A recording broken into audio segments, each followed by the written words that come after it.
Hey, what's going on? You know who it is. You know what it is. All right, you guys, peep game. This your boy Town Biz. All right, so the woman in question, that's part of Cherry Gate, with Usher. I'll just call it Cherry Gate. Now, remember this. If you hear anybody use that terminology, y'all know where it came from. But anyway, speaking of Cherry Gate, the woman in question who let Usher put one of those nasty ass cherries in her mouth, which, by the way, I would never let no random dude put no type of fruit in my mouth. That's just real talk. I wouldn't let Usher's nasty, funky ass hands, like, you don't know where Usher's hands been, and that's just real talk. But nevertheless, the woman in question, she's been making her media rounds, basically telling her side of the story because, she's saying this isn't a money grab for her. They said, basically, according to her, she said she made several attempts to try to get them to take that video down. She said she contacted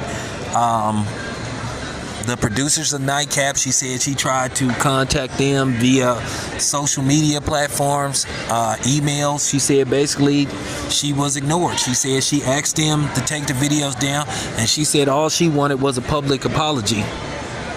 And she said if she had got that, it wouldn't have came to this. But she said that basically due to the fact that she felt disrespected and they ignored her, she said basically she felt no other choice but to go this route to get their attention. So, with that being said, if this is factually true, and she made several attempts to get this video taken down and she was ignored, then at the end of the day, this does fall on Chad Ochocinco and Shannon Sharpe.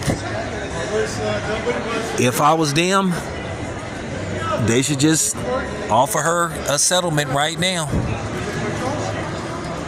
They should just see what's this gonna cost, because at the end of the day, they did this to themselves. This is the same shit that happened with Cardi B and Tasha K.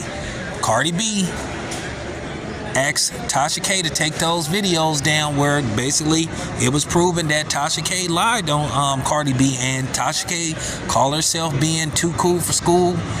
All she had to do was take the videos down, and then, she ended up losing a $4 million lawsuit, which allegedly, Tasha K went out and filed bankruptcy because Tasha K has a few lawsuits against her for basically putting out misinformation or, slandering or defamation of character. So, I gotta say this is just real talk. If in fact this is true, then, to the lady, she is owed an apology. And, I put out a video talking about this, so, I'm going to look for the video and I'm going to take it down because that's what you're supposed to do. So, it was misinformation. At the end of the day, my channel or my platform ain't where it could be, but at the end of the day, as a courtesy, I'm going to take down the video. That's just real talk.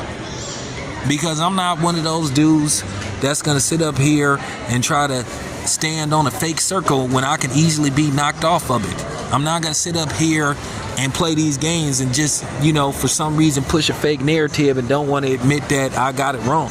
That's how you get in trouble, okay? Shannon Sharpe and Chad Ochocinco, they fucked up. They got it wrong. If they were asked to take that damn video down and they ignored her, then, yeah, they brought this on themselves and they have nobody to blame but themselves. So at the end of the day, Shannon, you might have to get prepared to write another check. I don't know how much it's going to be, but you might have to get ready to write another check. So I just want to also say that this isn't a money grab for her, because a lot of people were saying, okay, she's jumping on the bandwagon. According to her, she got the receipts to show that she had been trying to get in contact with them when this first happened. She said she isn't married. She said she hasn't ever been married. And she said that this hurt her reputation because she said basically everybody saw this. So, I understand. So, with that being said, like I said, I've been in situations where people, they didn't threaten me with legal action. I done had some boxers that just asked me, hey, would you mind taking, they didn't demand it, they just was like, hey, Town, would you mind taking down that video, man? With this and that. I I complied. Wasn't a big deal. So, with that being said, I'm going to take down the video of the lady and leave it at that. Not because I'm scared, but it's the right thing to do. It's called journalistic integrity. At the end of the day, we get it wrong. We're not always right. Shannon Sharpe and Chad Ochocinco, they got it wrong. And they had a chance to fix this. Now look where they at. And then based off the fact that they settled, Shannon Sharpe settled for however much he settled with that lady, because nobody knows. All this stuff about they heard it was 30, 50, none of you niggas know. So whatever the case may be, that's it, that's all. It's your boy Town. I'm out.